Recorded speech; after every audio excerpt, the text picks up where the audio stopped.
ঐতিহ্যবাহী টাঙ্গাইল রেলিস্টান গুরুস্থান যে মসজিদ এবং মাদ্রাসা আছে এটার মাঠ, মাঠে প্রতি বছরের ন্যায় এবারও কুরবানির হাট হবে, কুরবানির গরু এবং ছাগলের হাট হবে। সেই হাটের আমরা উদ্বোধন করলাম আর কি। তো এখানে আমাদের কাজ হবে রাস্তা গেড়ে গরু যাতে বা পশু যাতে সুন্দরভাবে সুশৃঙ্খলভাবে যাতে রাখা যায় এবং পাইকাররা এবং কাস্টমাররা যেন সুন্দরভাবে ওনাদের ক্রয় বিক্রয় যেন সুন্দরভাবে করতে পারে সেই ব্যবস্থার জন্য আমরা এখানে করলাম আজকে।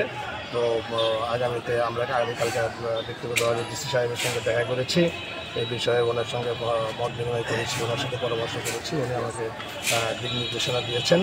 আমি সেভাবে চেষ্টা করতেছি যাতে সকলকে সাথে নিয়ে আমরা এই কোরবানির বিশাল হাট, এই হাটটায় গরু ছাগলের বিরাট হাট, এই হাটটা যেন সুন্দরভাবে সুশৃঙ্খলভাবে